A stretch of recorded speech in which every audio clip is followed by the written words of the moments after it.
Happy Friday. Fresh off the big one is Willie Saylor.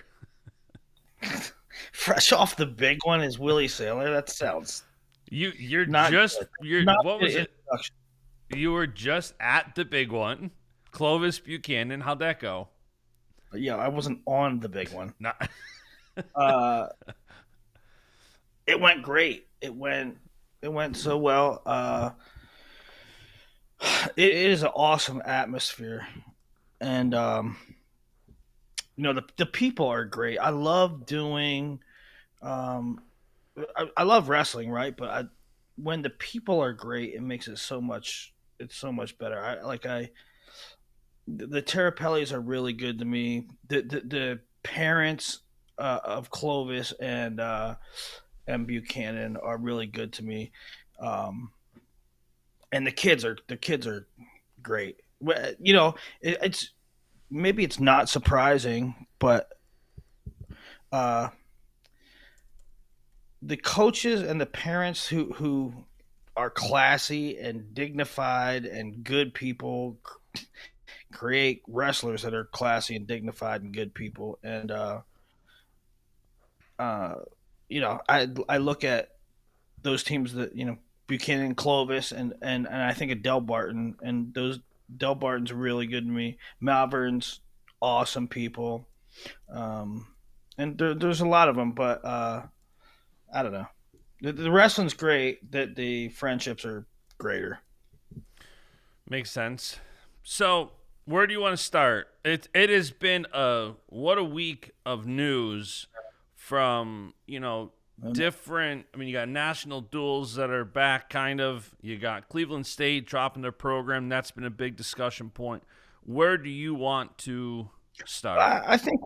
I think we start with Cleveland State, and um, it's fresh in my mind. And I was at the duel, the high school duel, and I was thinking about Fresno State as I'm doing the duel. I'm like, this is a freaking amazing atmosphere, and down the street is Fresno State, which did have a program and should have a program, and um, especially when it's a state university. When it's a state university, uh, they should have a mandate to provide opportunities for the interests of the people around them. And you know, Fresno State had a program, then they dropped it. Then they had a program again, then they dropped it. And I don't know. I'm not privy to everything that went on there and why they dropped it again, but it is At that is a Cleveland State or Fresno? at Fresno State. That is a Well, catastrophe to Fresno have. State, allegedly, Fresno State was budget cuts due to COVID. That was the public reason they gave. Yeah, I don't care what the reason is. I don't care what the reason is. If you have like Georgia has peaches, right? You sell the peaches to the rest of the country, and you make a lot of money. And right, if you have a passionate fan base and D1, like there were 8 Division 1 commitments in that duel the other night, and there was probably 8 more that the only reason why they're not commitments yet is because they're sophomores, freshmen, and a few juniors that still haven't decided. There's a few junior big boarders that just haven't committed yet. And so you are exporting these things to all these other schools. You're giving your product away because you have the product and you don't provide an outlet for it. In your backyard, you're giving things away. And to me, that's just insanity. And you might be saying, well, Willie, Fresno State had a program and it didn't work out. And yeah, well, then it, it doesn't matter. If you have that and you don't make it a success, that's poor leadership. I don't care if it's the coaches, and I'm going to tell you right now. I'm going to tell you right now on this show today. I'm going to piss off a lot of coaches. Oh I'm boy. going to piss off. I'm going to piss off a lot of coaches, and some may be legends. Some, They're going to say, Willie, what the hell do you know about coaching? You never coach a day in your life and this and that. I don't care. Listen, you're running failing businesses. You're running failing programs. I don't know exactly what happened. I know the coaches were legendary. I don't know if it's the administration. I don't know if it's the funding. I don't know if it's the coaches. They got to take a little bit of the blame, because if you have all the ingredients, you know how many programs would die to have what you have? The passionate fan bases, the level of commitment in the community that basically serves as a feeder program, or could serve as a feeder program. You know how blessed you are to have that, and you totally shit it down your leg. I mean, I don't know who's at fault, but somebody in Fresno is at fault, and somebody in Cleveland is at fault, because that is a mecca of wrestling, and you can't figure it out. And Cleveland And State did try to cancel their program back in 2015, reversed course. So I don't know if there's hope this time around to reverse it again. no, there's no hope. There's no hope. There's no hope, and for multiple reasons. And I got into it with some people on a Penn State fan, actually. That's, according to him, a very good businessman. But he wanted to say, I hate the thing. Well, they can't compete. So, like, first of all, define compete. Like, uh, are they going to beat Ohio State? No, they're not going to beat. Right? Are they going to beat Michigan? They're not. No, but like, neither is, I don't know, Colorado football. Neither is Kansas football. Neither is Duke football. All right, they're not. They're not competing for national titles. But the programs that are not, the programs that are not. It doesn't only exist if you win a national title. You can have an All-American quarterback, dude at the Giants, right? Anyway, you get my point. First of all, there's levels to it. You need programs. I mean, what do you want? You want it to be Penn State? You want it to be the Big Ten, right? Do you want there to be 7 programs? Do you want it to be men's gymnastics? No, you got to fight to keep your programs. Number one. Number two, and there's a very good precedent of teams that weren't really great once and now are. Missouri used to stink. Cornell had no identity. Rutgers had 3 fans in the building. Okay? So don't tell me that things aren't reversible. A lot of people want to say, well, here's the reality. They're not competitive. Okay, does that have to be that way in perpetuity? No. It's proven that it doesn't. Little Rock started 5 minutes ago and has 2 All-Americans last year. Mm-hmm. Right? Maryland this year beat Michigan. Rutgers has one of the highest attendance in the country. Okay? So don't tell me that this is who they are and this is who they always have to be, because that's just not true. Yeah. Cleveland State wrestling is not great, but there's a lot of ingredients that go into that. The school funding, right? How much are you trying to win? How much are you really trying to win? And you can't have that much talent where Cleveland State is, and then say one of two things. Okay, so one of two things, and here's where I'm going to put up. Here's one example of where I'm going to piss off a lot of coaches. If you say, well, this coach can't win, we can't win here. Well, then why don't you fire the coach and look for the right guy to run the program? But you don't do that. You let the situation play out and then you cut the program? You can't have it both ways. You can't say, well, it's not on us. It's on the coaches. But you didn't make coaching changes. Okay? And that happens everywhere. There is no other sports entity that doesn't have accountability in their head coach the way college wrestling does. Nobody gets fired. You can stay as long as you want, as long as you don't commit a crime. There is no accountability. If that was football, if that was basketball, those guys would have been fired before so fast your head would spin. But not in wrestling. In wrestling, they let lame duck coaches go. And I'm not saying Josh Moore was a lame duck coach by any stretch of the imagination. What I'm saying is, if you thought your program was struggling so much so to the extent that it needs to be cut, then why didn't you intervene? And the answer is poor leadership. Poor leadership from top to bottom. And one reason I'm saying that Cleveland State, I've said multiple times on Twitter yesterday, that Cleveland State could be very good. I truly believe that. I don't just believe it. I know that can be the case. But it's unsalvageable because of the leadership there.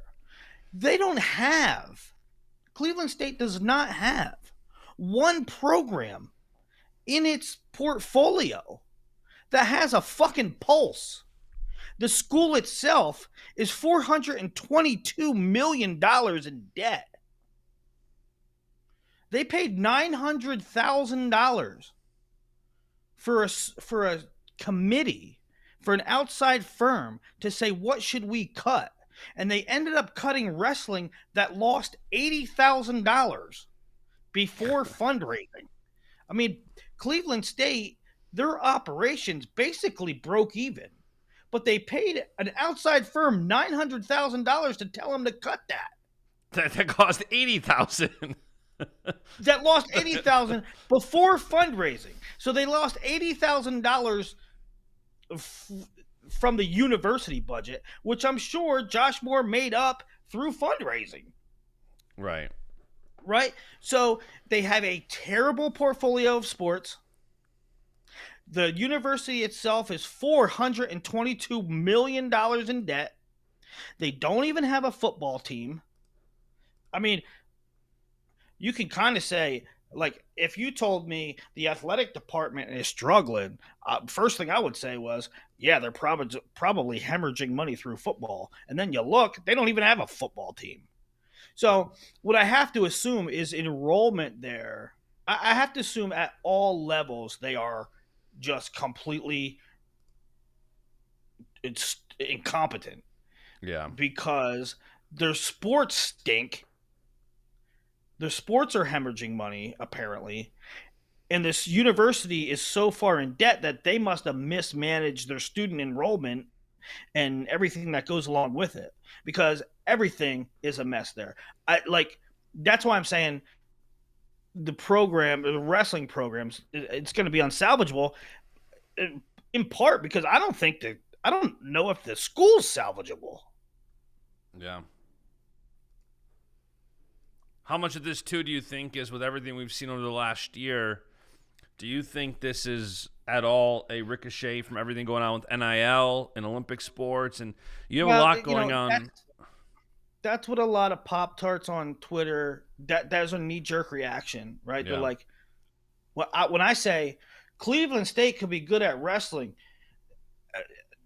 these mouth breathers go, Willie, I guarantee you there's more that are going to drop. Yeah, no shit. No shit. But that doesn't change what could be. Yeah. There's going to be programs dropped. Cleveland State wrestling, I mean, they don't even have a football team. And their basketball team is unimportant. So this isn't a revenue sharing thing. This isn't an NIL thing. With Cleveland State, the program's been mismanaged for 2 decades. The school's in debt themselves, right? I mean, if if we were talking about I don't know, Michigan State, or we were talking about uh I don't know, a big SEC school. Let's say Georgia. Let's say Georgia had a wrestling program, but you Yeah. know damn well they want to use that money for football because Yeah. the landscape's changed and now you need money. Why should we fund wrestling when we need that? We could take those millions and put in the NIL, right? I get it. But Cleveland State ain't putting no NIL money into football. They don't even have a football team, and I hope they're not putting it into basketball because they suck. Yeah. No, that makes sense. So yeah, you're right. There's gonna be more cuts, but this ain't even part of that equation. So stop like acting like you're smart and saying something profound because you ain't. Yeah. Does that conclude your Cleveland State rant, or is there more? No, no, it doesn't. It doesn't conclude it. It goes to a very late reminder, probably too late. One of the first things I said when I started, one of my first like things that I preached 15, 20 years ago when I started doing shows like this is endow your programs. And you endow your program, they can't take it away. When you're self funded, you're their best friend. You're giving them a free sport, right? Mm-hmm. You put money in escrow, you put money in an endowment, and the scholarships are paid via tuition, and the coaching salaries are paid with what did I say, tuition? The scholarships are paid with the endowment. The coaches' salaries are paid via the endowment. You are a free asset to them. You are a free asset to that community. You're right. I know programs. I spoke to a coach this morning that their scholarships are fully funded. Uh, their coaching salaries are fully funded, and you know what they're doing? They're getting them endowed anyway, so Mm-hmm. that they can never threaten, so that they're never a liability, so that they're never a red line on a debit sheet. Why do you think more programs aren't endowing the wrestling program? Lazy or no vision, because it can't be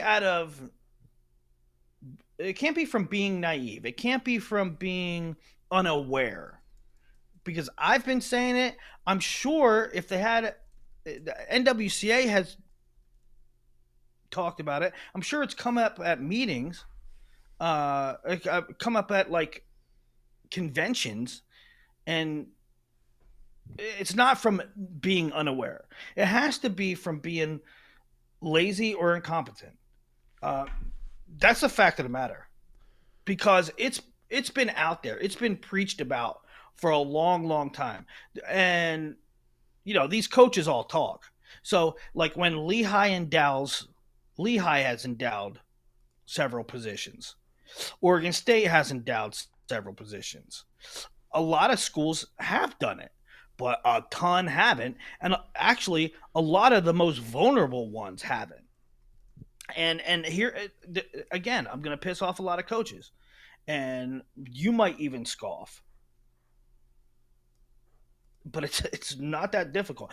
Listen, I don't think that I can turn a program into being relevant in a few years. I know I could because it's not about the X's and O's. And people out there are watching right now, and you're gonna say, Willie, what the hell do you know about showing this move? What do you know about coaching? What do you know about managing wrestlers? What do you know about this? I don't. I don't. You know what I would do? If you made me head coach today, I would hire good assistants to teach, I don't know, the same 15 moves that every coach in America shows. Okay. And know how to manage those guys. And I wouldn't even go in the practice room half the time. I would fill my calendar with fundraising functions I and mean, isn't that community engagement functions isn't that and getting ass in the seat functions. isn't that a lot of what Cole did at Cornell? Kind of really. Precisely. Mm-hmm. Precisely. Today's head coaches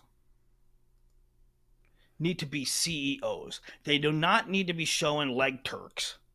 Okay? That every other coach in America is showing. Yeah. I don't disagree.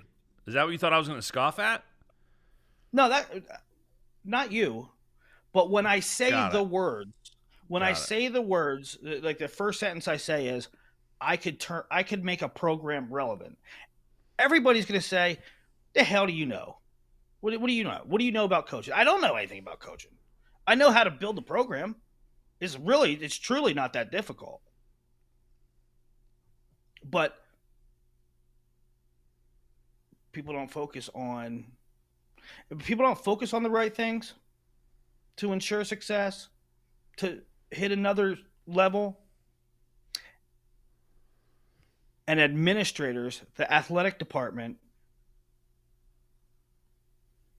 doesn't pick guys that do those things.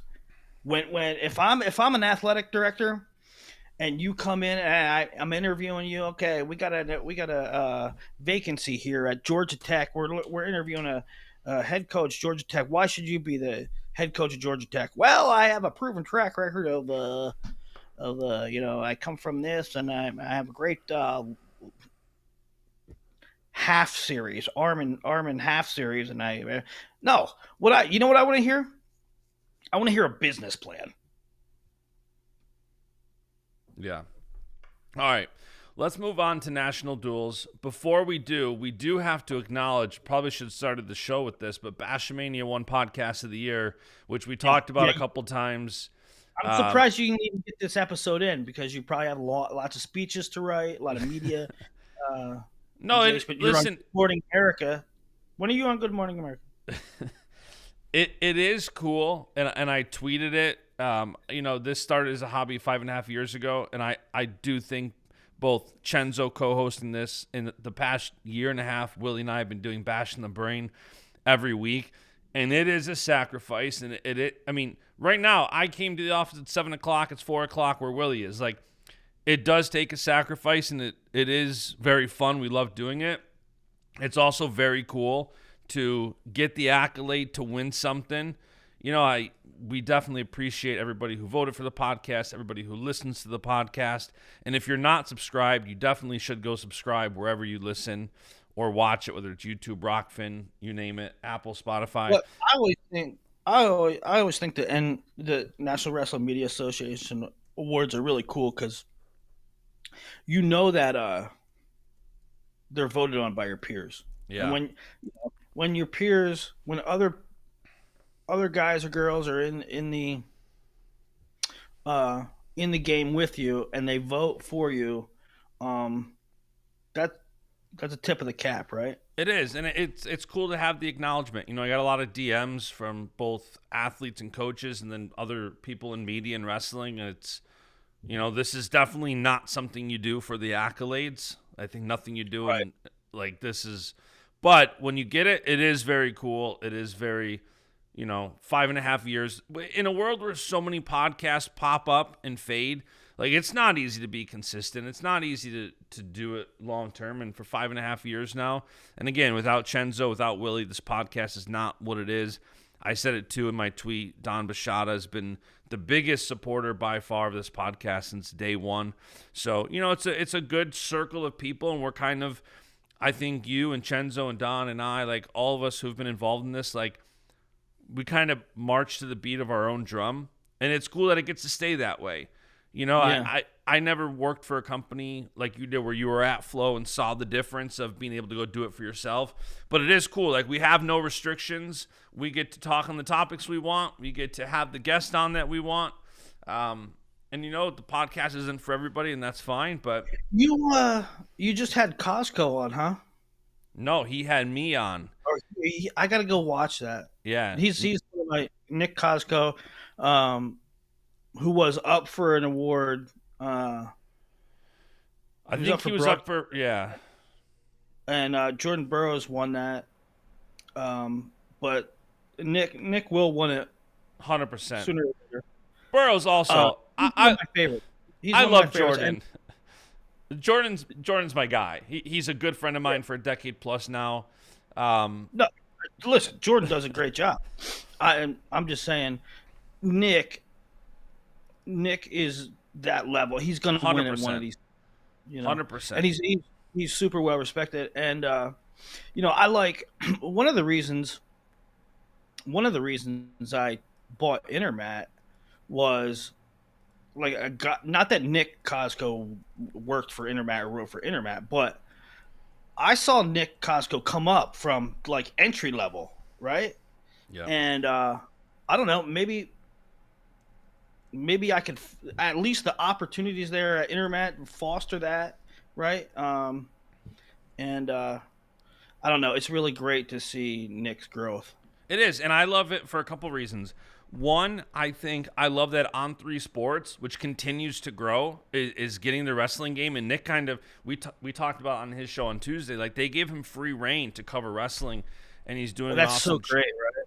Yeah, and I think too, when we talked about this too, where it's like, I think more podcasts, I like personally when they have a bias. It's what I like about the Barstool podcast. It's what I like about different. I cannot stand traditional legacy media. I just personally can't.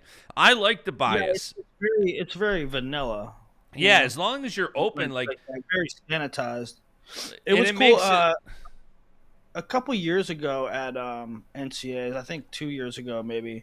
You never know who you're gonna get assign you a seat. But I was right next to Nick, and we watched we covered the NCAs together.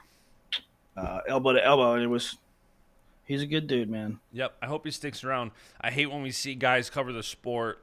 Fanco, Josiah's one, like builds a good audience, very consistent, and then he just took a job in traditional marketing and stuff. One guy that did some stuff for Intermat once in a while was Cody Goodwin.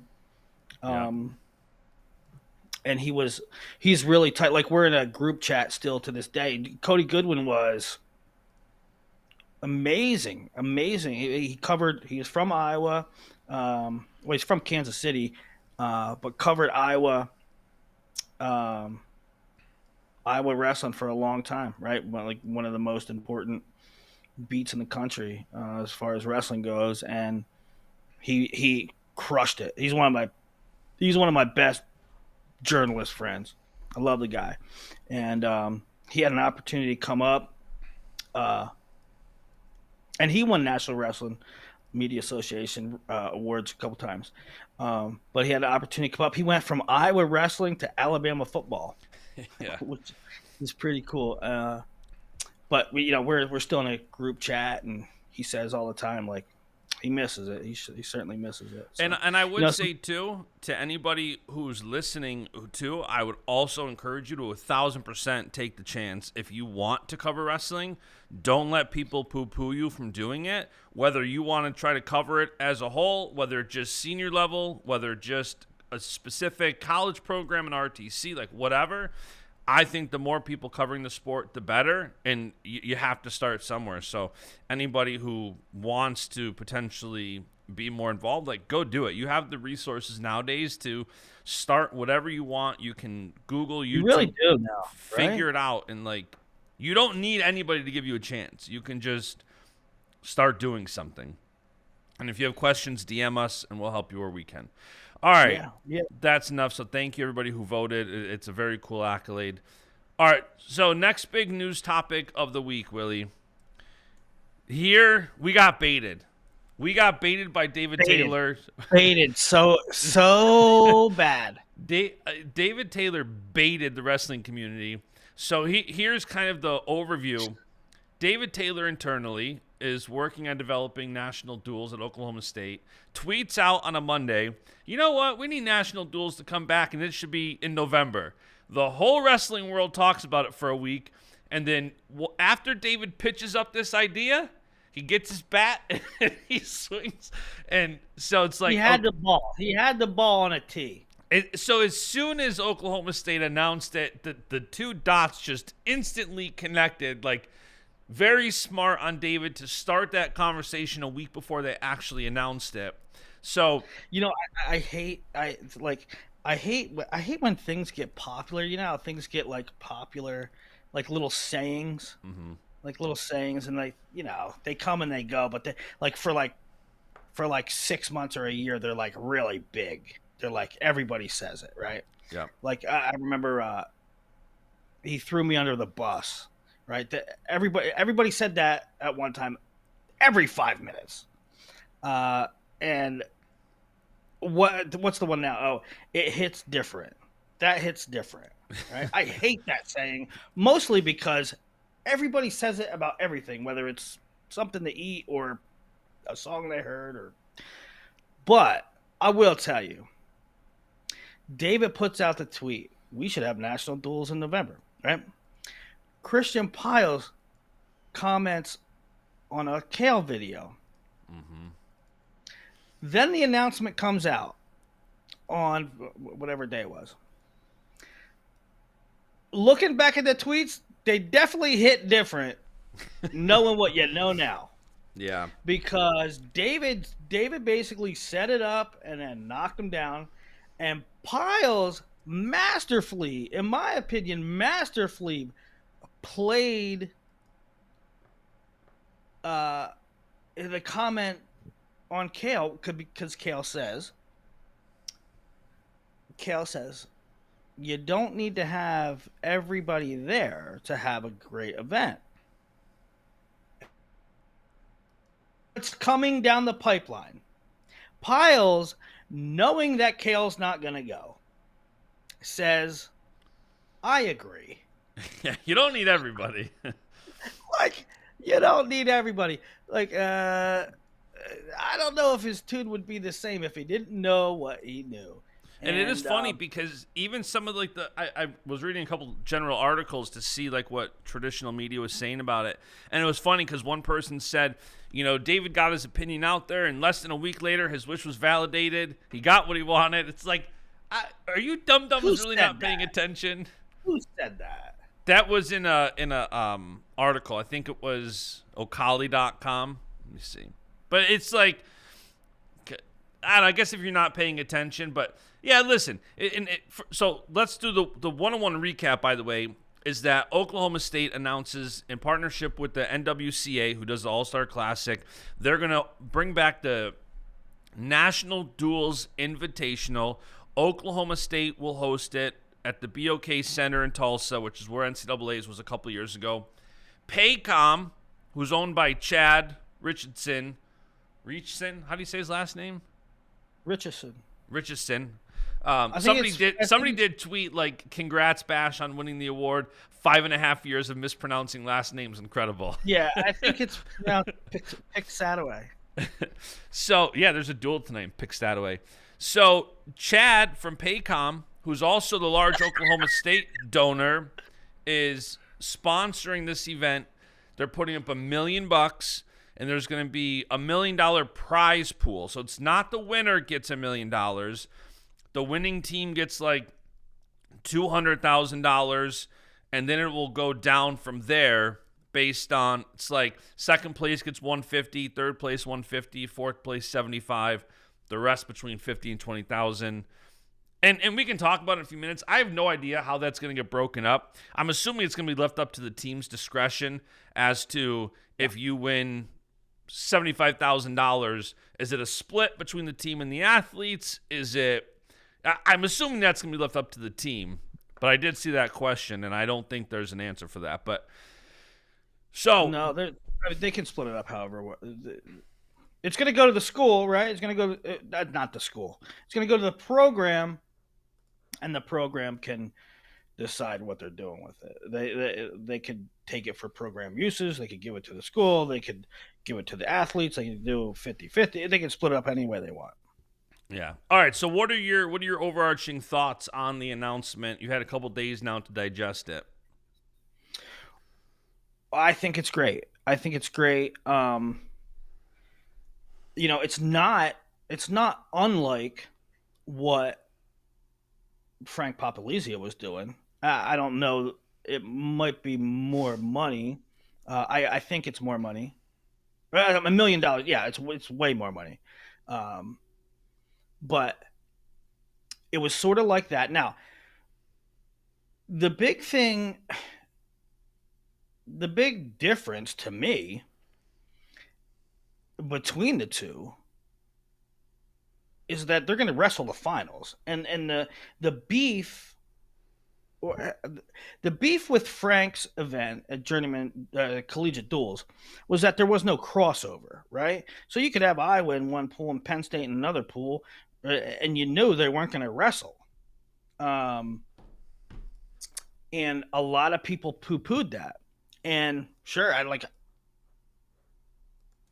it wasn't ideal to me.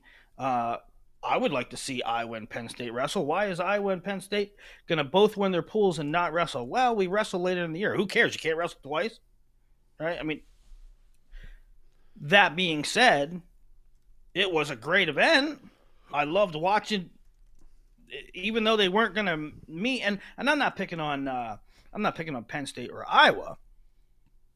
Whether it could be Missouri and Cornell or whatever, I don't know. But they didn't cross over, right? So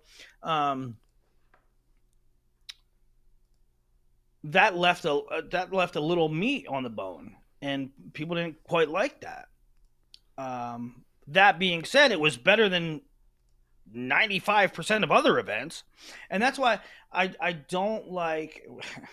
I didn't want to start with this, but I don't get the people poo-pooing. Well, what if Penn State and Iowa don't go? If Penn State doesn't go, then what does it really all mean? What it means is it's going to be awesome wrestling. It's going to be amazing. It's going to be great. What, you would rather have nothing than just one or two teams missing? I don't get that.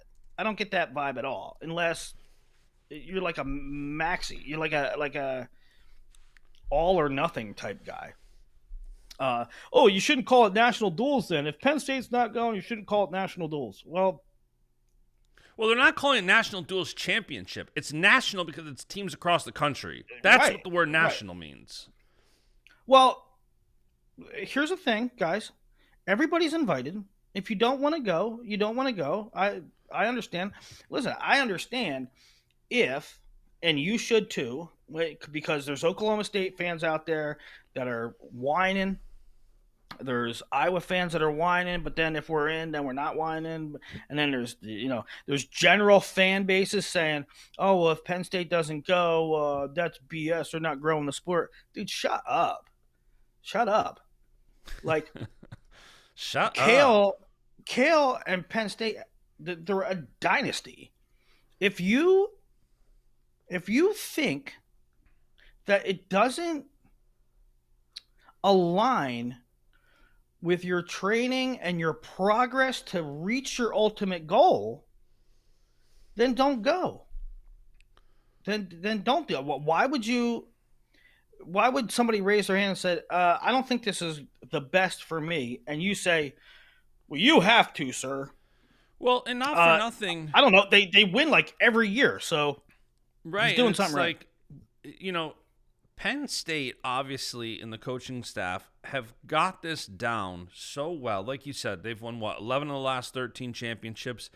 And as long as wrestling remains an individual sport where national championships in March matter most, that is always going to be prioritized.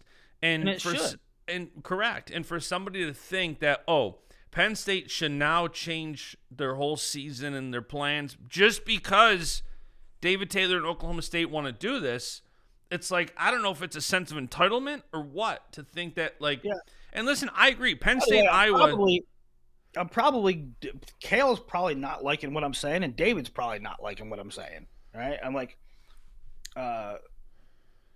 David probably wants me to say, Kale, get your ass there. And Kale probably wants me to say, this is a bad idea. I don't know. I don't think Kale thinks it's a bad idea. What I'm saying on both sides of the coin. I don't think that Kale thinks it's a bad idea. I think Kale thinks it's not in his best interest for the program to have his guys go wrestle in 4 or 5 duels in the middle of November. That's what I'm assuming. Well, and also look, I'm not trying to create any controversy, but yes, it's Frank Papalizio's collegiate duels, right? But let's be honest, that's Kale's event. I will say this too before we go too far because we're already like 10 So minutes into. let me clarify. Now it could be construed like Kale has an event, David's starting another one. That's how it could be construed. So Well, maybe there's a lot of implications, and I think we're going to end up talking about this for the next 10 months because right. I think as teams get announced by July who's going, that's going to have implications. If all of a sudden you start getting teams going here, you can connect the dots that what's going to happen with the All-Star Classic that was used to be that same weekend, what's going to happen to the CKLV, which is 2 weeks later, and There's and one other there's thing I want to mention too, because I don't know how it's taken 12 minutes of talking about this to say this one point. So much of the narrative and conversation right now around national duels in a year is so predicated around people want to see number one Penn State and number two Oklahoma State duel right now. Everybody wants to see Cal versus David. And because we're not seeing it right now, a lot of this conversation and a lot of the narrative stems from that desire that so many of us wrestling fans. It would easily be the biggest duel of the year. Penn State versus Oklahoma State. Cal Sanderson versus David Taylor. Like 100%. So there's a lot of desire for that duel right now. And as that desire sits in the back of wrestling fans' heads, that's also coming out when you hear it sounds like Penn State's not going to go to this event. well, right. So let me start with this. Uh, I love the idea. I love the date. People are up in arms about date a little bit, but and they're gonna say, and they have said, well, that's too early. You're barely ready. You're barely have your lineup set. You might not be in tip top shape. So what? So what? Guess what? Everybody's in the same boat. You wrestle on the same date. You start the same time. Official practice starts on this date. I mean, are you scared to lose? Well, it might not be a true reflection. So what? You got a whole year to make up for it. Okay? It's a great date because it's almost going to serve as a kickoff. You're going to have this fantastic.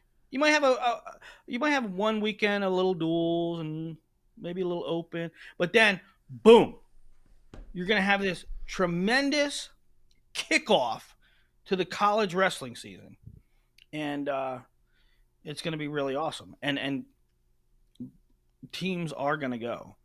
Um, so I like the date. I like the format. I like, not like, love that it's in Bach Arena in Tulsa, right? This is a place that held NCAAs. This is a big time facility.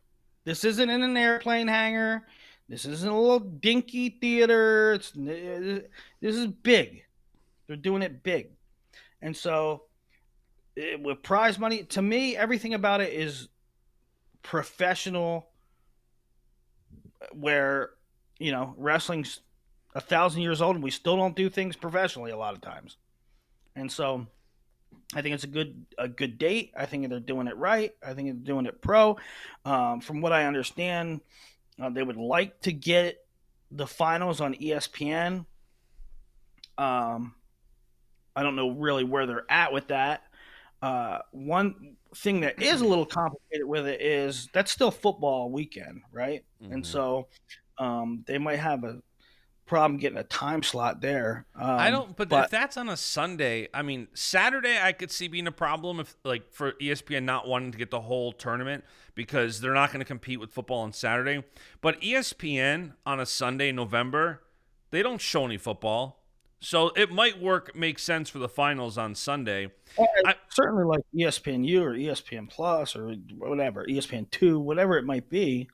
Um, I will say this too, because I'm sure you have the same thought I did, because You and I have both been around the business of wrestling for a long time. Paycom sponsoring this event is a donation. It's charity. It's to help David Taylor in his mission at Oklahoma State. And this is more proof that Oklahoma State is all in on David Taylor and are giving him whatever he wants to build the program. This is not Paycom thinking this is a great business decision.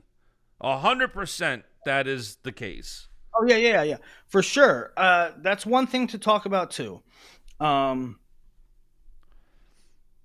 model that they have, it's not going to be cheap. You know what the prize money is, so you know the investment there. It's certainly not going to be the cost to get the box center is going to be astronomical. Mm-hmm. Okay, and so it is a terrific event. It is a terrific idea, a terrific concept. However, it is once again one of these endeavors, one of these attempts that is based on charity, donation, putting the money up first and hoping it evolves into a Super Bowl. And so that is true. However, I will say, there were a lot of rumors going around. David's going to Oklahoma State, and part of the reason is Chad Richardson is making an investment into the program, and David is going to have this mountain of gold at his disposal to use for NIL, to use for portal, to use for transfers, to use for facilities, to do this, do that. RTC. Right? RTCs. Well, David took that money or appropriated that money to an event that elevates all of Division I wrestling. Let that not be lost. David 100%. Did not. You could say that, and this is true, but overstated. You could say, well, making national duels in Tulsa is a play to elevate Oklahoma State. Is it? I mean, why? Because it's in Tulsa and not Des Moines? Because it's in Tulsa and not Nashville? Because it's in Tulsa and not New Orleans? I mean, how much does having these national duels in Tulsa really elevate Oklahoma State's profile? It doesn't that much. It doesn't that much. Yeah. But what it does do is elevate all of Division I wrestling. So give David a lot of credit in that he didn't take this unlimited amount of money and just dump it into his team. He did something that was really good for wrestling. Yeah, David deserves all the credit for trying to push forward.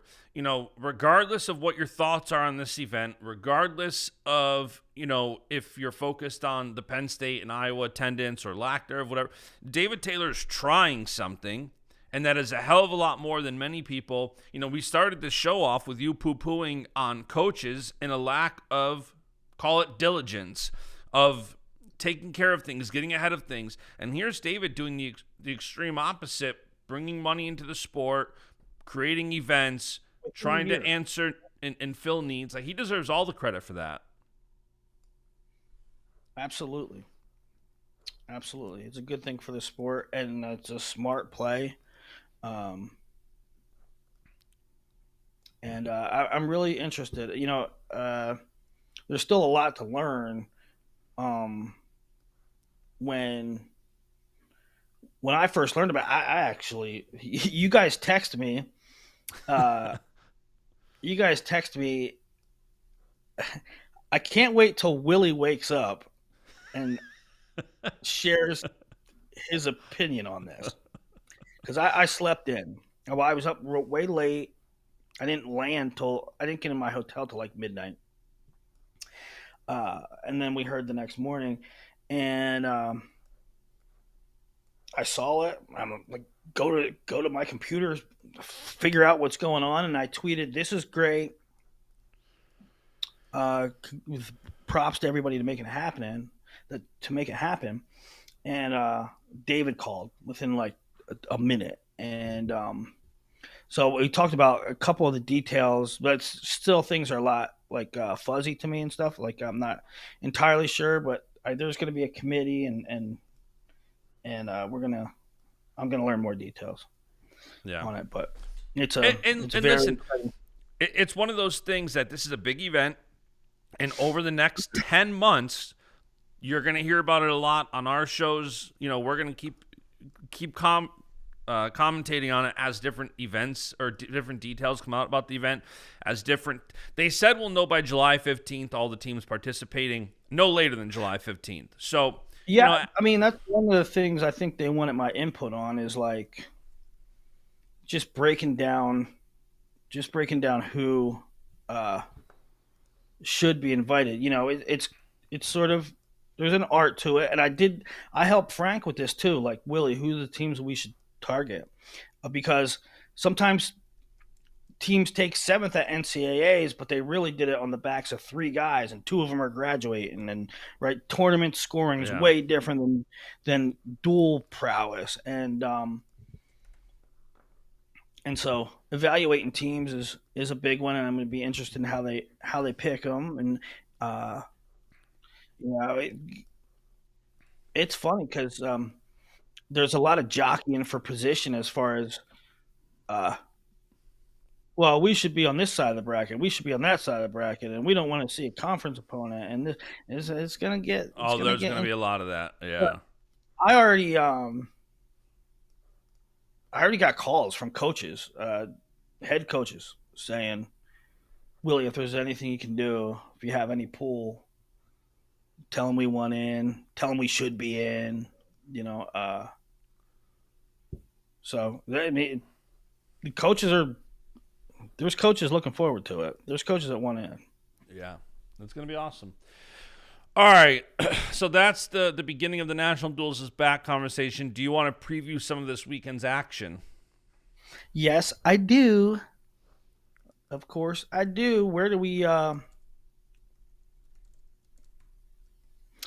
Oh, oh, before we get into that, listen, I ain't trying to get political, and I doubt the guy's a fan of it, but it was so funny.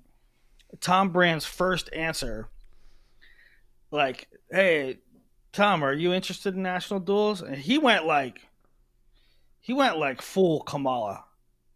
Like he was like, "Well, we want to be unburdened by what has been." Now he is like, "Well, there's an opportunity there, and there's opportunities are great, and we'll see if we're into the opportunities, and it could be some opportunities." But then he did come out and hint a little bit, uh, that he would be interested in. Like, it kind of felt more like he was into it in his second interview. But definitely get the. I mean, David definitely talked to these guys before. Yeah, 100%. Okay, let's get into it. This weekend. Oh, dude. The one thing that needs to be talked about, last thing on this national duel stuff. What's the best event right now The in the best college event in season? wrestling Before in the college season, before like conference tournament. before conference tournament. Best event of the year. Yeah, I'd It's not probably say close. CKLV because it's like a mini NCAA's. If I It's had to pick, CKLV. yeah. Now, you're going to have the 18th, 19th national duels, top six. I mean, not top 16, but 16 of the best teams. You're going to take 16 teams there, right? That's 16 teams that highly unlikely go into CKLV. Yeah, Even if half of them go to CKLV, you're gonna lose a few that are typically there, right? Ohio State, Cornell, Nebraska, UNI, Mm-hmm. yeah, on and on and on. So I think CKLV has to figure some stuff out. But yeah, that It needs to might be be CKLV might get blown up, and that might be the end of great regular season tournaments because the holiday tournaments have already taken an absolute beating. If CKLV does now too, it just might be the end of great in season tournaments. well. One thing that could happen is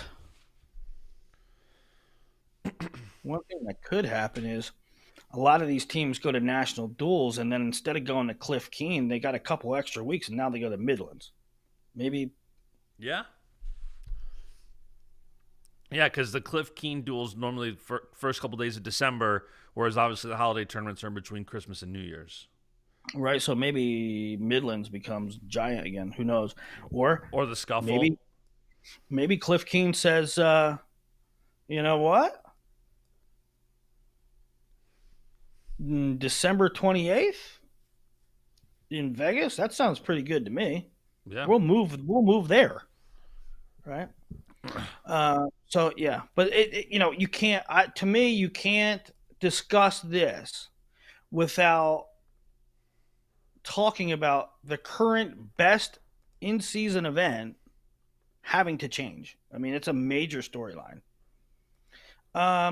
All right, now let's get into this weekend. Friday, January 24th. That's today at 6 p.m. We will have Nebraska, Michigan. Again, a great slate of Big Ten. And you know what? Frankly, I haven't looked up the streaming schedule or like where these things are. Those are on. So that and Penn State are both on Big Ten Network. It's a doubleheader. Okay, and Penn State got who? Who are we looking at? Rutgers.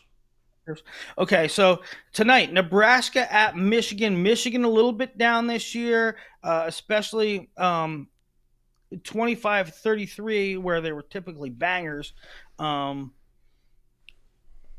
they're a little down this year, but Hardy Lemley, that series is 2-1. Hardy, that's always a really great bout.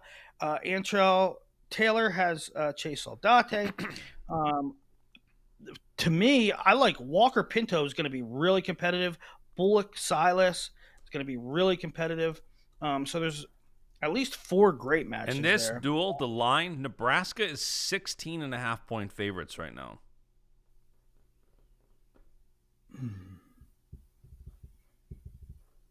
WrestleStat Yeah, has the duel 23-9. yeah, that's Michigan. I mean, you take Michigan there, right? Got to look I at don't it, but know. maybe Michigan stinks this year though. So even with a lot of points, it's Yeah, I don't know. I think I have to look at it a little closer, but yeah. 16 and a half seems big. Illinois, Maryland at 7 p.m. Some good matchups in there. Bird and Braxton Brown, Pacino, and this is probably isn't a big matchup to a lot of people, but Danny Pacino. I am a big Dario Lemus fan. Clovis kid. I loved him coming out. He wrestled 33 last year as a true freshman. He's up at 41 now. I'm a big Dario Lemus fan. Cannon Webster and Miller, Crazer Miller, Jackson Smith, Edmund Ruth, Luffman, and Nevels. 7 p.m. Also 7 p.m. ACC, Pitt, NC State. V-Rod will have Nick Babin, Irene Santaniello. Some good ones in there. Heller Fishback, Pitzer Trumbull. That's a great one. NC State 8.5-point favorites for that duel. NC State 8.5. Yeah, it sounds about right. Oklahoma at Iowa State at 8 p.m. Oregon State Little Rock at 8 p.m. That's Munoz Little. Oklahoma State Northern Iowa, big one, 8 p.m. Can Northern Iowa pull it off? Troy Spratley. Let's break it down. Number 4, Troy Spratley against number 20, Trevor Anderson. 33. Maybe Whitcraft. Reports came out today on Flow or yesterday.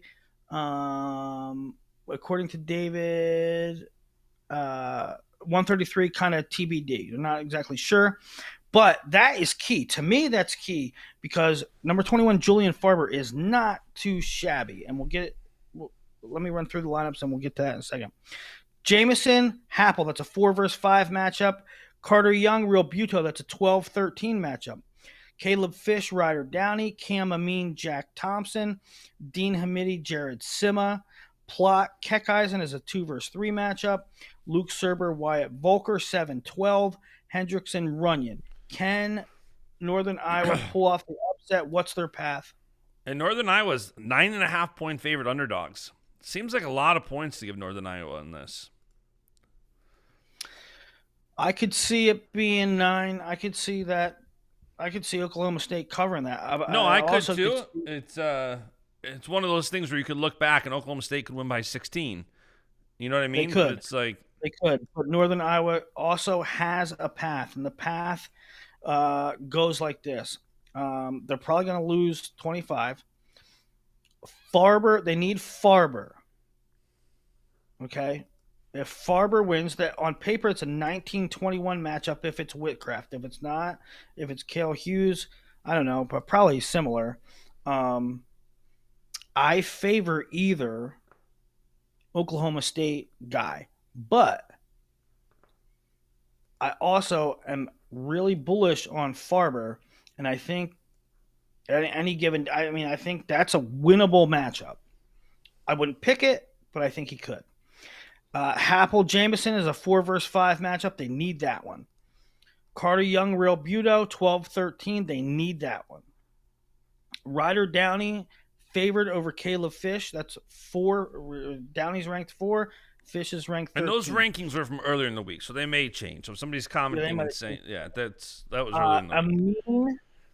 Amin is 6, Thompson 12, and that seems like a little bit of an edge, a considerable edge. But Amin wrestles a lot of one takedown matchups, and Thompson's a little bit better than a lot of people give him credit for. Well, he's ranked 12th in the country. That's pretty solid. But I still don't. He's not like a real household name. So, I think UNI has a better shot at that match than maybe like the name recognition would suggest. Sure. Hamidi is going to beat Sima. Plot Keckeisen, obviously Keckeisen favored. And here's another one that I think UNI could get, and that's Volker and Serber. Serber the favorite for sure, but I think Volker has it in him to get that win. And then Hendrickson's going to win over Runyon. But so let me see. 1, 2, 3, 4, 5, 6. Didn't 7. I got 7. I got 7 UNI guys that I wouldn't count out. By the way, Wyatt Pitt and Serber last year at Big 12s. Did he? Yeah. Yeah. I didn't know that, but I certainly came into this thinking Volker could beat him. Yeah, Luke won 2-1 in the duel. Luke was banged up last year. Luke was banged up. Okay, Luke beat him 2-1 in the duel 2 years ago. Okay. So still a 1-point match, low scoring. That was true freshman year. That's a match that you and I could get. I truly believe Farber could win. Happel can win. Real Buto can win. Downey is favored. That's 4. My fingers don't work. Keckeisen obviously can win. That's 5 right there. And then maybe Thompson, maybe Volker. They got 7. They can win 7 matches. Yeah. I wouldn't pick it, but that's like perfect scenario. Right. But this is why we watch. It's going to be a good one. A lot of great wrestling. Now you're in the thick of the season when you have duels like this where there's so many. You have Oklahoma State, Northern Iowa on one TV, and then even though Penn State Rutgers isn't going to be the most competitive duel, you still have potential matchups like Dean Peterson and Luke Lillidahl. Could we see Braden Davis versus Dylan Shawver, last year's 125 Big Ten champ versus last year's 133 Big Ten champ? Mm-hmm. Mm-hmm. Penn State, by the way, Hey, what's 35 and a half. Oklahoma State? Oklahoma State, Northern Iowa. That's Flo. Where's Yes. that on? Yes. Let me double Okay. check. Penn State, Rutgers, Lillardale, Dean, Peterson, Davis, Shawver, Minnesota, Wisconsin at 7 or 8. Okay, that's it for Friday. Saturday, January 25th, Ohio State at Iowa. Oh, that's great. Yep. That's great that's on Saturday cuz like let's save some stuff for Saturday No football on Saturday. and not overlap, You Ugh. hate when there's like UNI Oklahoma State at the same time as Ohio State Iowa type thing. Okay. McCrowan versus Cruz. Who you got? Let me just read them off and then you tell me the thing. Brandon McCrone against Joey Cruz. Drake Ayala, Nick Bouzakis. Jesse Mendez versus Ryder Block. Dylan D'Amelio, Kyle Parko. Sasso versus probably Teamer. I think they listen. Your hamstring is either good or it isn't, right? It's not like it's a joint. It's either good or it isn't, and so I think Teamer goes. I think the hinting around that I'm coming back. I'm close to being back. Mm-hmm. To me, soft tissue injuries that if you're close to back, that means you're on the mat. That means you're I driving don't off that think leg. Iowa doesn't really gain much by having Teamer as a probable for the weekend, and they've already put him in the probables. As much gamesmanship as there sometimes is, I don't think Teamer being the probables is like a game. I think he's exactly what the word says, probable. I think we see him. Yeah, I think he's gonna go. Patty and Caliendo, Kennedy Karchla, tasty. That's my match of the night. Gabe Arnold, Rogotsky, Buchanan against Giog or Shume, Keeter versus Feldman. Juicy one there too. Okay, how many? Let's do predictions. You got McCrowan or Cruz? You're McCrowan. bolding them. You're going through. Okay, you're going McCrowan, Drake, Mendez, Parker, Teamer, Caliendo, Kennedy, Rogotsky. You're going No. Rogotsky? Sorry, I did the wrong side there. No, I'm going Gabe. Good catch. Okay. You got 3, and Mendez is going to be bonus. Let's say at least 4. I think it's going to be 5, but let's say 4. 7. You got 10. You got Iowa something to 10. Something to 10. And I would go that way. I would go the same thing. Yeah, I got 6 matches Iowa. No. I would go the exact same thing. McCrone over Cruz, Drake over Bouzakis, Mendez over Block, Parko over D'Amelio, although Parko over D'Amelio, Teamer over Sasso, Caliendo over Patty, Kennedy over Karchla, Gabe Arnold over Rogotsky, Buchanan over whoever they send, Feldman over Keeter. I would go the exact same thing. However, let's do the path for Ohio State. They have to have McCrone. I see a lot of people, maybe it's all Iowa people because I was reading the Iowa boards and they're like, Drake is a massive favorite. And Drake just beating the number 1 guy in Lucas Bird. He is a favorite over Bouzakis. However,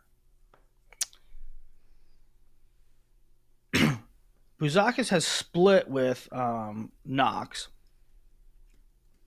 Bouzakis, I think, beat Knox. And Drake lost to him. And so I think that Iowa fans are making Drake into a giant favorite, and I still think it's a dicey match. I think it's I wouldn't be surprised to see Bouzakis win. I don't think it's earth-shattering. So if you're talking about if you're putting on scarlet and gray glasses, you got to have McCrone. You got to have Bouzakis. You got to have bonus points out of Mendez. Okay? That would be the first 3.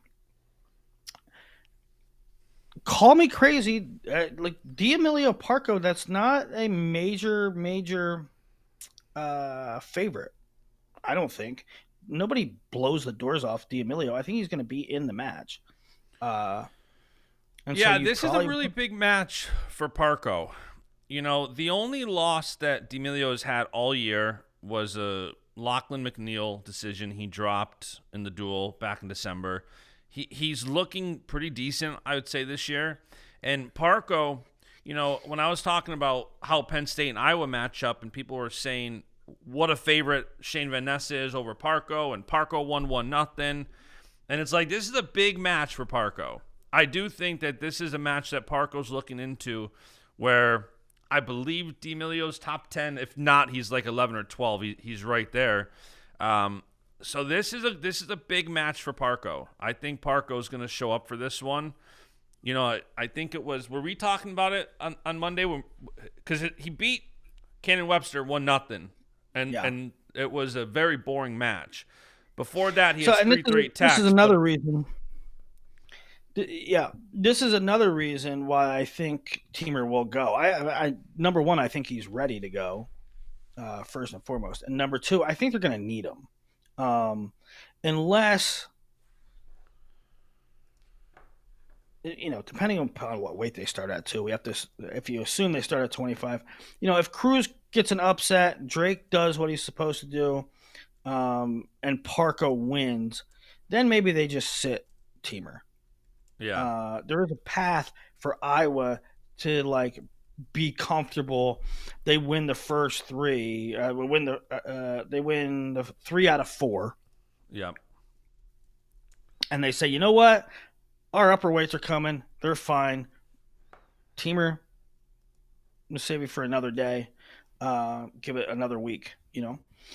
That could happen, because as good as Patty is, I'm taking Caliendo in this match. Next topic, and it has nothing to do with how good or bad or Patty is. To me,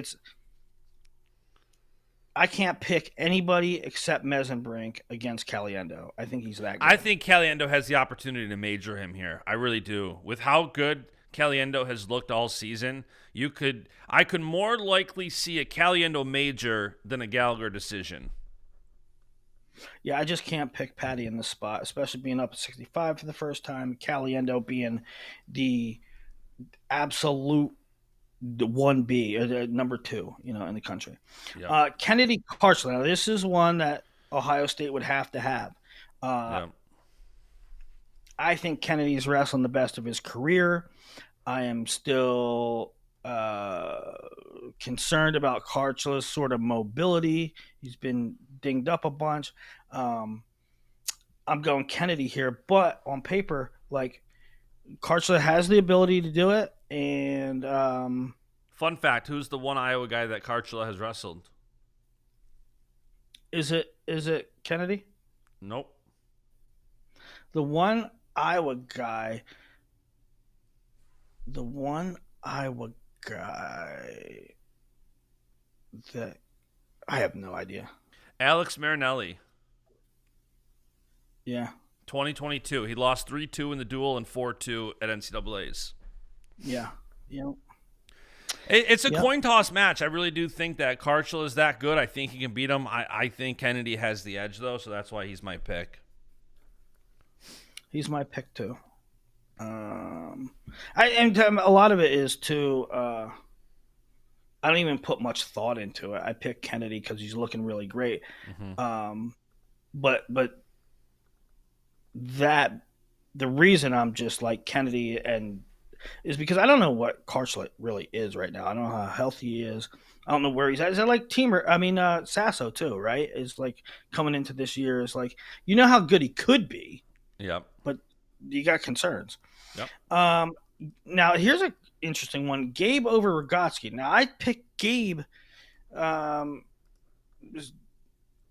days a week and twice on Sunday, but Rogotsky's really funky. He could do some stuff. He could get Gabe in a 7-point play.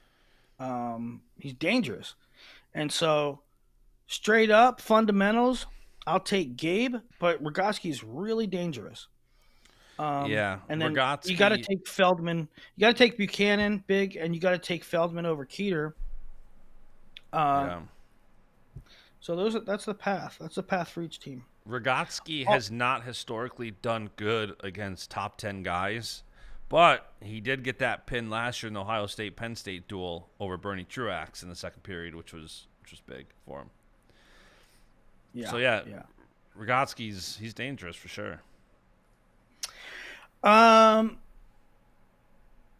yeah, and I don't know that Gabe is built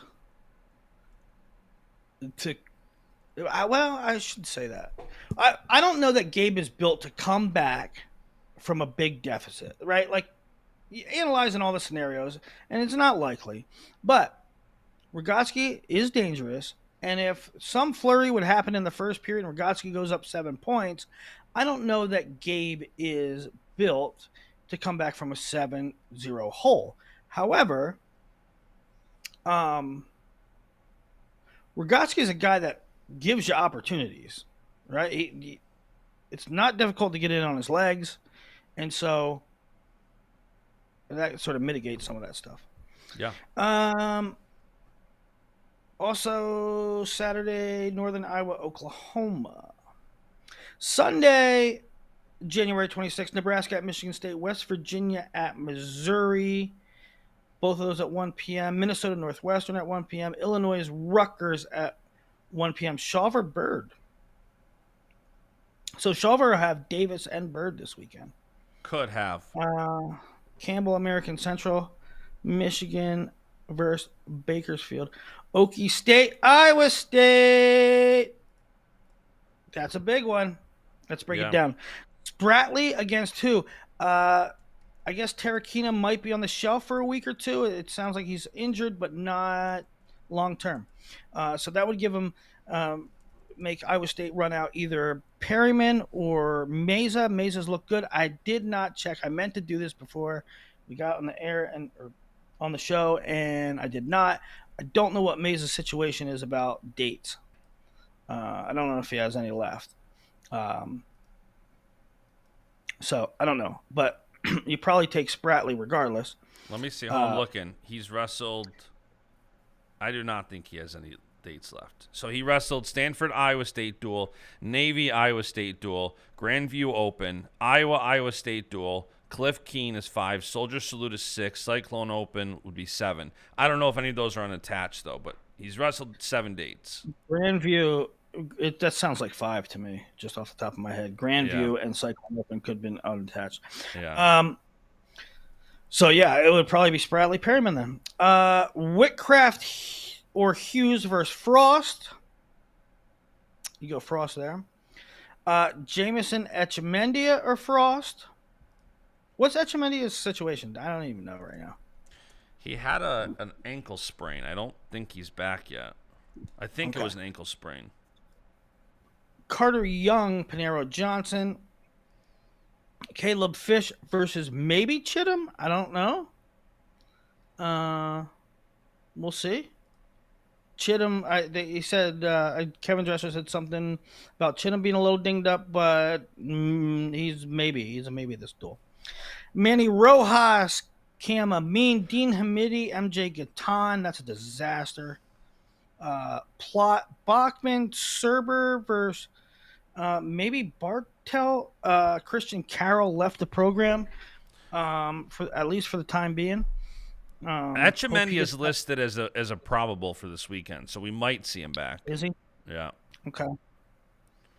If Chittum's out, Chittum's listed in the probables without like an or. Is he? He's listed by himself. Yeah. Yeah, I was gonna say if Chittum's out, they could put Frost in there, Etchemendia against Young, and then Panero against Fish. But otherwise, it would be Jameson, Etch, Young, Panero, Fish, Chittum. Serber versus Bartel, Hendrickson versus probably Herrera. It's interesting because I don't know. I think I kind of like Oklahoma State comfortably here. What do you think? Yeah, I think so. I think Iowa State's just pretty banged up right now. I mean, you got Bastida out. You don't know how healthy Chittum is. You don't know how healthy Etchemendia is. I see I see like five really solid for Iowa State got a path. Iowa State has the ability, The but I line is think 7.5. So they've got this duel closer than the Oklahoma State Northern Iowa. really Wait, no. Never mind. Iowa State Oklahoma is 7.5. Oklahoma State Iowa State does not have a line yet. okay. Either does Yeah, Iowa Ohio State. Yeah. they probably didn't make a line because the dresser's comments earlier in the week about uh, question marks about some of the guys. But that should be a really good one. I assume that's on ESPN as well, right? Yep, that's ESPN. And then Virginia Stanford is 6 p.m. on Sunday. So that's the weekend. Great weekend. Yeah, we've got a great slate ahead this weekend, and then next week's a fun one. We got to preview Penn State, Iowa. Do we have is there any international? I can do the rundown. So we had, I do not know what the Kyle final. wrestling. Snyder's wrestling, PWL 8 is wrestling two different guys. Right. All that, but what's the date on that? End of February, I think. We did have the Oh, Koloff. no. I can't. I don't even honestly know if they wrestled the finals yet. But Dayton Fix versus Devon Turner is going to be a 61 kilo final. Will Luwan is in the finals. Kennedy Monday's in the finals. More guys are competing right now. Dude, tell me how pissed off you are about the ref that Tripping tripped. RBY. RBY comments. I posted a thing on Baschamania on Instagram. Follow Where are the results? Where are the instagram.com/Baschmania. results from this? The Where's Matt. the results from Cola? The Matt.com. I put out a graphic out. Roman's going to Urigan, and then he comments after he loses and says, I messed up. And I said, no, you didn't. I texted him, and I said, my guy, you did not mess up. You were winning 5-4, and the ref tripped you, and then they challenged the call, and the refs that tripped you upheld the call. I mean, that's the most Urigan crap ever. Listen, Roman should have been. He should have defended better than that. He should have, but again, you can't like the ref can't be in the way. I know.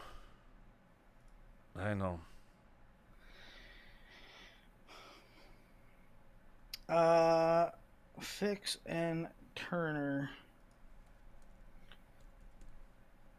Both Mikhail McGee and Sean Garrett dropped their opener. Will Luan 2-0. Yaya lost to Georgiev in the quarters. Kennedy Monday is in the finals, huh? In the finals, and I don't think they've. I don't know if they wrestled yet. I've been so busy. Courtney Cronin, Quincy Monday, and Elroy Perkins go today. Yeah, or they've already went today. I just don't have the. I honestly have not checked results. By the way, Oklahoma State, Iowa State. Don't forget too. We have. Thomas Gilman wrestling in an exhibition match this weekend. I believe it's at the end of that duel. Yeah, but you know what stinks? What stinks, Willie? All right, according to Metcalf tweeted last week that it will not be streamed or televised or anything. The only way you get to see it is if you're there. Boo! Why would you do that? To get crowd. What about everybody who's not going to travel to Iowa for a 2-hour dual meet. You'll get the results tweeted, and you get an interview. That's dumb. That's dumb. How about put it up an hour later? How about put it up an hour? That's what they should do. Dumb. I think that's dumb. I understand wanting to get people to the duel, but not streaming a match in 2025 in hopes of increased attendance. I don't know who's going to now go to the duel just because you have one exhibition match on the card. I'll tell you this. If I lived in Iowa and I was on the fence, should I go? Should I not go? That would not sway me if I'm on the fence. There's a lot of great wrestling. If I was on the fence, it would sway me. What's the bucket of people who are on the fence about going to Iowa State, Oklahoma State, versus the number of casual fans across the country who would watch it? You're a casual. And not for nothing, isn't the freaking duel on ESPN? You get Thomas Gilman on ESPN and you don't show it? Nah. I'm not a casual. I'm a podcast of the year winner. Yeah, you are. Why don't you go write your acceptance speeches? I'll tell you what. If I get if they still do the mugs, Willie, the shelf's going up. I said it's now. I don't know if they still do the mugs. Jason Bryant, I hope we do the mugs. I'd also accept a championship belt. If you need money for the pool to make those, let me know. I'll gladly chip in. A championship belt would be pretty cool. If the NWMA had a championship belt. Jason, I'll chip in. A lot of news. I want to help endow the NWMA. You want to endow it? If the stipulation is championship belts, Willie, I don't win anything, so I got to run with this. Give me a championship belt. Jason Bryant, I want new. I don't. By the way, can I walk back my comments from a couple weeks ago? I want like a glass majestic steed trophy. I have to walk back my comments a couple weeks ago. I said the NWA Media Awards were way too political and I would never win. So I got to take my comment back.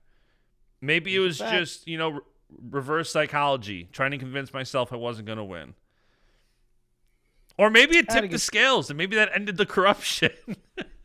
Maybe you Jedi mind tricked them. You said, I can't win because it's political. And all the voters said, well, I hate Bash's show, but I'm going to prove to him that it's not political. And I don't think people hate each other. I think people in wrestling media can get territorial. And I understand it to a degree because people work and you want to grow something. I do just live by the fact that I think the more collaboration and working together that we see, I think it's awesome. It's getting better. I still JD Rader was at the, and Tyler, the creator, was at the Buchanan Clovis duel, and I get along really well with JD, and I always have. He was an intern at USA Wrestling. We at Fargo one year we had dinner. I don't know, several times during Fargo week.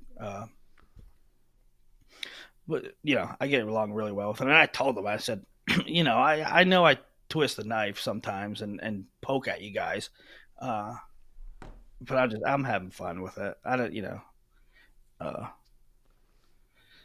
like a lot of it. I think both open criticism and praise is great. I think you can praise Flow for what they do good, and I think you should be able to criticize what they do bad. And I don't think you have to sit on one side. Like I think I was talking about that. I said in our group chat, I'm glad Flow's hopefully going to have most of the duels because I think they're more invested to cover the event, and I think they're going to create even more content, and I think that's a good thing. Yep, you did say that. So, did you decide? Are you going to the East Coast? Are you 100% out on Penn State, Iowa next week? I'm bringing Freddie. It's his first wrestling duel. You got to go. I wish I was there. Well, you can go there. You can hop on a flight. They do make these things that go in the sky. They're called airplanes, and you Yeah, get I on know. one that goes up. But like in the last 10 days, I've been like, I flew home. Like a day later, I drove to Newark, got on a plane. They made me get off the plane. I waited there for 12 hours. They kept delaying my flight until they finally did what everybody knew they were going to do and canceled it. I had to get my bags off. I had to drive home. Then I found out that I did have the Clovis bill. Then I had to fly there. Hey Willie, all right, so we're an hour and a half in. We're an hour and a half into the show. We're gonna unofficially. I'm not gonna stop recording. We're gonna unofficially end the show for casual wrestling fans. Okay, the show is over. Casual wrestling fans, thank you for listening. Subscribe. Thank you for subscribing. Comment, tweet us, follow us. Thank you for tuning in. All right, Willie. Now that nobody can get mad at me for talking football. Okay, Sunday at 3, Redskins, Eagles, 6:30, Bills, Chiefs. This is bonus talk. Bonus talk. If you know what? You don't hear us. If you don't want to hear us, you don't hear us right now. I have a good feeling about the Washington Commanders. I have a good feeling. I'm very optimistic for both the Redskins and the Bills. I think it's going to happen. I've talked myself into both of those two teams winning. I've talked myself into it. I think I don't know. I go into every game thinking I don't know how Washington's going to stop the opposing offense. When you hit the Eagles, the Lions, the Baker Mayfield. They're not going to. Can Jaden Daniels put up 30 points? I think he can. Right. So that's what I'm saying. Like, I go into every game thinking, we'll play well, but we won't be able to stop them. And every game we just find a way to win. And we beat Philly in Philly, and everybody's going to say, but Jalen Hurts wasn't in. That's fine.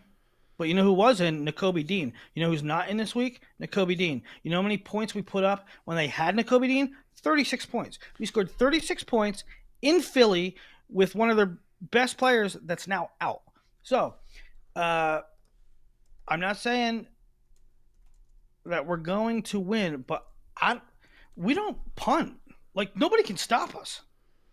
Yeah, I will say too. Like, and there's if you see what happens with Bills Ravens, and I try not to talk myself into this theory too much, but when I'm talking to my local friends, Bills fans, out of the 45 minutes, 50 minutes from the Bills Stadium, like there's Bills diehards around here as if we were in downtown Buffalo, and they said, "You don't understand.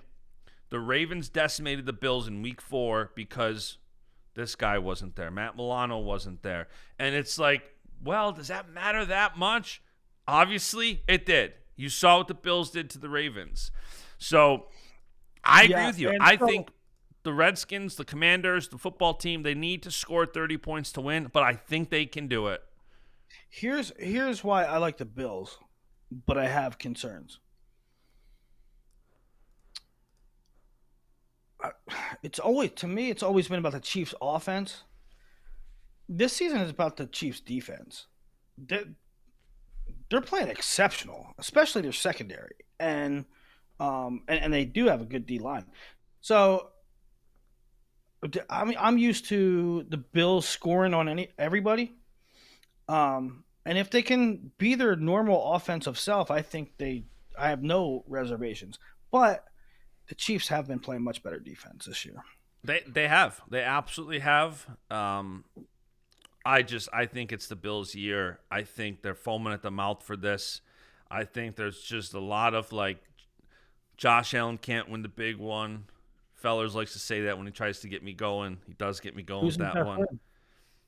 Josh Allen's best win? Well, we did beat the Chiefs, Lions, and Ravens this year. So I'm saying that's what Fellers goes to. Him and Don. This is his best win. So yeah, I'm super excited. I'm rooting for you for the Redskins. Hey, and, listen. And I'm rooting for the Bills. Obviously, the Bills. We are 2 decisions away from this, and it feels like, and yet it feels like a million light years away. I saw somebody say this is very relatable. somebody said, I'm going, in context of the Bills game, I'm going to be crying one way or another Sunday night at 9:30. I'm like, But both of our teams have to win against. Both of our teams perennial have to win powerhouses. on the road. Riddle me this: if they both win, Yep. we gotta go. A buddy of mine, Mike, is trying to. Here's the tricky part for me. As of right now, we're doing my son's third birthday party on Super Bowl Sunday, and we go to Florida on Monday, the day after. So a lot would have to change to go. But Bro, third, he ain't gonna remember it. You know what you do? Listen. We FaceTime him from the stadium. We'll see. Listen, that's a I will hire a colossal hologram. if. A colossal if. A colossal if. If both of our tell you teams what, win on the road this weekend. If the Bills win, when the clock hit 0, you will be getting your flight to the Super Bowl. Listen, not for nothing, Willie. If you do like Washington to win this weekend, the odds are plus 850 right now to win the Super Bowl. To win the Super Bowl. Still, plus 850 is kind of good odds. Do you know that the Redskins' money line against Detroit was greater than it is right now against the Eagles? I'd believe it. But they're only plus 220 right now. Yeah, they were plus 270 for Detroit. Did you know that Oklahoma State's best 3 wrestlers who have the most likelihood to potentially win an NCAA talent based on rank and talent, all 3 of them are ranked 3rd and only have 2 national champs ahead of them? Because that's bananas too. So Hamidi has. Hamidi has Levi and O'Toole.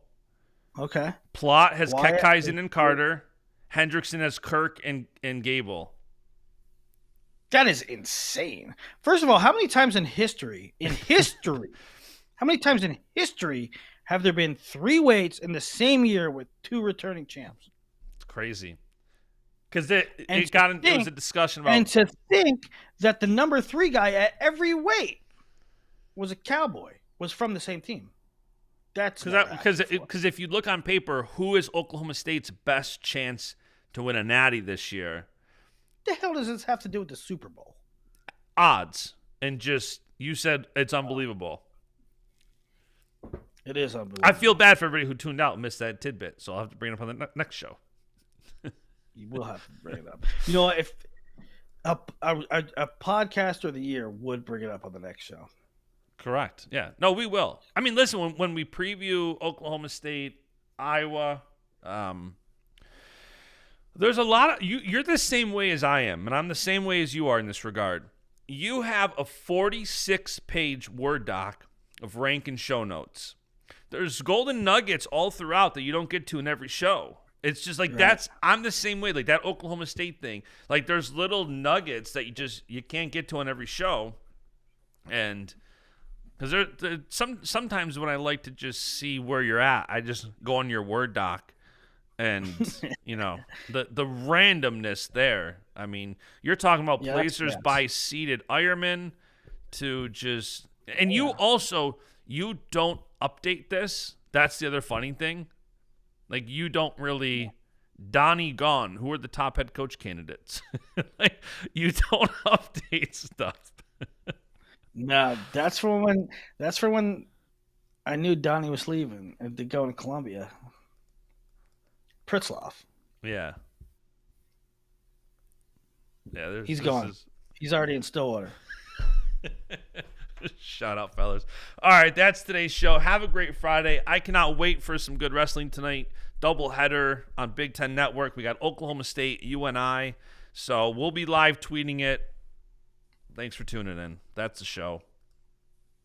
Go Bills.